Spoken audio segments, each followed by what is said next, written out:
কি ব্যাপার, তুমি এই ঘরে? শপথ রেখে গেলাম, খেয়ে নিন। এই তো তুমি হুটহাট করে আমার ঘরে আইসো না, কাকা তো জানতে পারলে বিষয়টা খারাপ হবে। এটা আমার বাসা না, কেন আসতে পারবো না? আপনার জিজ্ঞেস করে আসতে হবে? আমি চাইলে আসবো, আমি এখানে বসে থাকবো, আপনার কি? দুদিন পরে তোমার বিয়ে ঠিক হইতেছে, এখন যদি কেউ উল্টা পাল্টা ভাবে এটা কাকার জন্য ভালো হইব না, আমার জন্য ভালো হইব না। ভাই আমাকে একটা কথা বলেন তো, সত্যি করে কথা বলবেন। আপনি কি এক মুহূর্তের জন্য কখনো আমাকে পছন্দ করেন নাই? আমি জানি আপনি আমাকে পছন্দ করছেন, আপনার চোখে আমি সেটা দেখছি। আপনি মুখ ফুটে সেটা কখনো বলতে পারেন নাই, কিন্তু কেন? আব্বা মারা যাওয়ার পর থেকে কাকা আমার এই জায়গায় নিয়ে গেছে, পড়াশোনা করায় নিজের সন্তানের মতো দেখছে, অনেক বেশি ভালোবাসে। তার চেয়ে বড় কথা হচ্ছে আমার খুব বিশ্বাস করে। কারে ভালোবাসি কারে ভালোবাসি না সেটা আমার কাছে বড় কথা। বড় কথা হয়েছে যে মানুষটা আমার এত বেশি ভালোবাসে, বিশ্বাস করে, নিজের পোলার মতো দেখে, আমার বিশ্বাস আমি মানতে পারবো না। আসিফ ভাই, আমি আপনার সাথে সারা জীবন কাটিয়ে দিতে চাই। আপনি আমার যেখানে নিয়ে যেতে চান আমি সেইখানে যাবো, আমি হাত চাবো না। আমার তো ইচ্ছা করে এই রুমে এখানে আপনার হাত ধরে আপনার সাথে সারাদিন গল্প করি, করে নাই আমি হাত ছাড়বো না।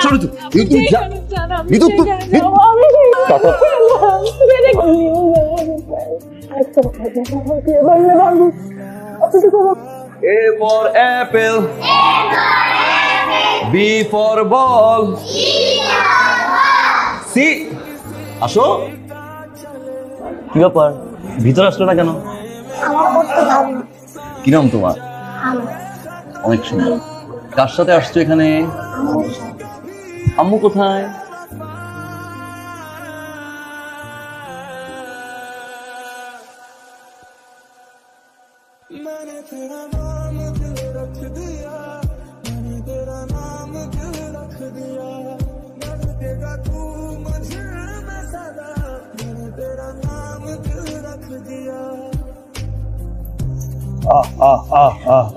দেখো বাবা, আমার এই বাড়িতে প্রতিদিন 20-30 জন লোক আর এতগুলা বোবা প্রাণীর রিজিক এই বাড়িতে হয়, আর সামান্য একজন মানুষকে আমি খাওয়াইতে পারবো না, এই কথা কেউ বিশ্বাস করবে না।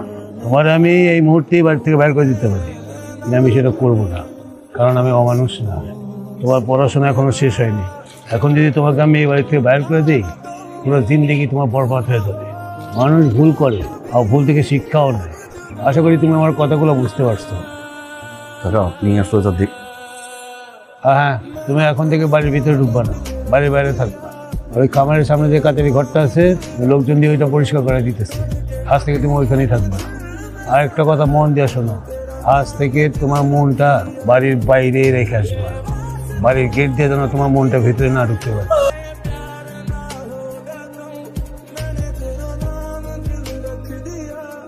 কালকে থেকে নতুন টিচার আসতেছে, স্যার নাই খুব ভালো, পড়াশোনা ঠিকঠাক মতো করবা, কোনো সমস্যা হইলে স্যাররে বুঝাই বলবা। আমি স্যাররে বলে দেবো না, তুমি ইংলিশ একটু কাঁচা আছো, বড় ধরনের কোনো সমস্যা হলে আমি তো আছি, সমস্যা নাই। ভাই আমি আপনি ছাড়া অন্য কারোর কাছে পড়বো না। পাগলামি করলে একটা মাইট খাও, পাগল। আর কিছুদিন পর তো তুমি কলেজে উঠবা, তো এমনিতেই আমি পড়াইতে পারবো না। যাক, ভালো হয়েছে অবশ্য, আমার উপরে একটু চাপটা কমলো, পড়াশোনা ঠিকঠাক মতো করবা, আমার মাইট দেবো। যাও পড়তে বসো, যাও। বড়টা বেশি বন্ধ, ছোটটা আবার বেশি বন্ধ। কাকা আবার ভালো।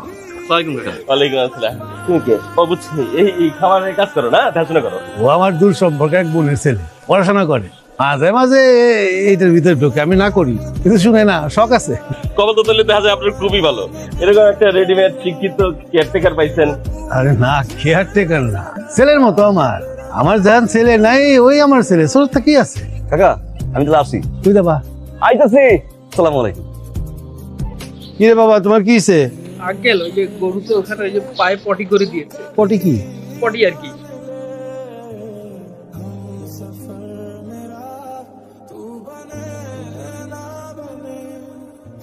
কি ব্যাপার, ডাকলা যে?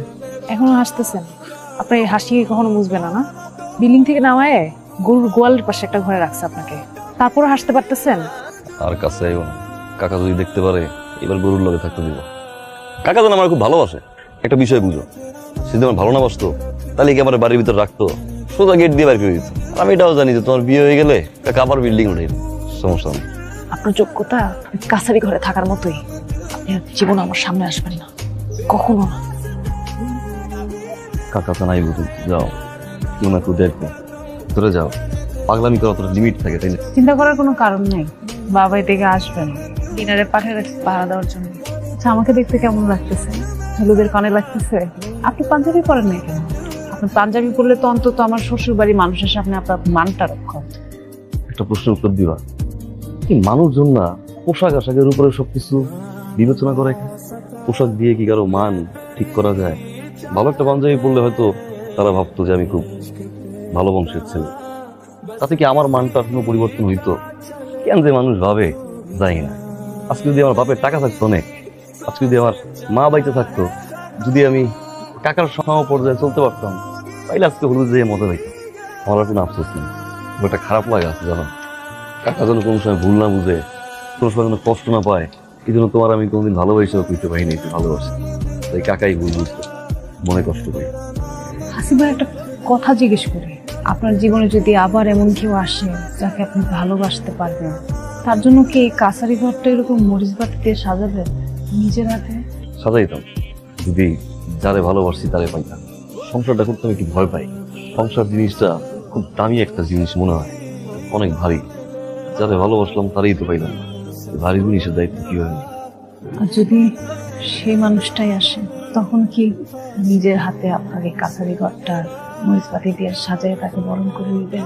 মুখ ফুটে তারে বলতে পারবেন ভালোবাসার কথা?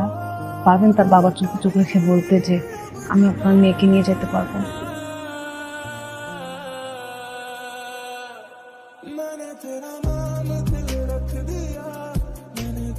চোখে চশমা নিলেন কবে? এই তো 2 বছর। সময় কত দ্রুত চলে যায়, তাই না? আমরা কারোর জন্য অপেক্ষা করলেও সময় করা। যাই হোক, তুমি এখানে কিভাবে আসলে? কিভাবে আসলাম তার থেকে বড় কথা হলো, আমার আপনাকে খুব দেখতে ইচ্ছা করছিল, তাই চলে আসলাম। আপনি কি আমাকে দেখে খুশি হননি? খুশি হয়েছে। ছুটি বাবা, বাড়িতে যাও। আপনার ছেলে সুইট, মায়ের মতো হয়েছে, তাই না? সংসার নামক কোনো একটা ভারী শব্দের সাথে তাহলে শেষ পর্যন্ত পরিচিত হয়ে গেলেন। ওই যে সময়। আমি একটু চলে যাচ্ছে, আমি তো একাও যাচ্ছি, কখন আমরা যাবো? আমরা এখনই চলে যাব মা, আমরা আর একা থাকবো না। কি ব্যাপার, এত দূরে আসলে কষ্ট করে কিছু খাবারের ব্যবস্থা করি? আমাদের খাবারের ব্যবস্থা আমরা করে নিতে পারবো, আপনার জন্য নিশ্চয়ই কি অপেক্ষা করছে। তারপরও এভাবে চলে যাবে? কাছে রাখার চেষ্টাও তো কখনো করে না। আমি আসি, ভালো থাকবেন।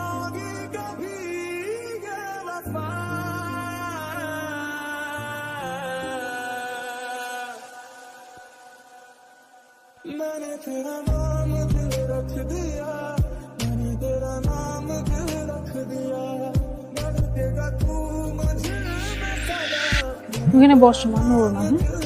হ্যালো, তুমি আমাকে বারবার ফোন দিচ্ছ কেন? 2 বছর তো আমাকে ফোন দাও নাই, এখন ইদানিং এত ফোন কিসের জন্য দিচ্ছ? তাছাড়া আমাদের ডিভোর্স হয়ে গেছে, এখন আর তোমার সাথে বলার মতো কোনো কথা আমার বাকি নেই। তোমার যদি মেয়েকে দেখতে ইচ্ছা করে তাহলে দেশে আসলে আমাকে জানাও, মেয়ের সাথে দেখা করে দিও।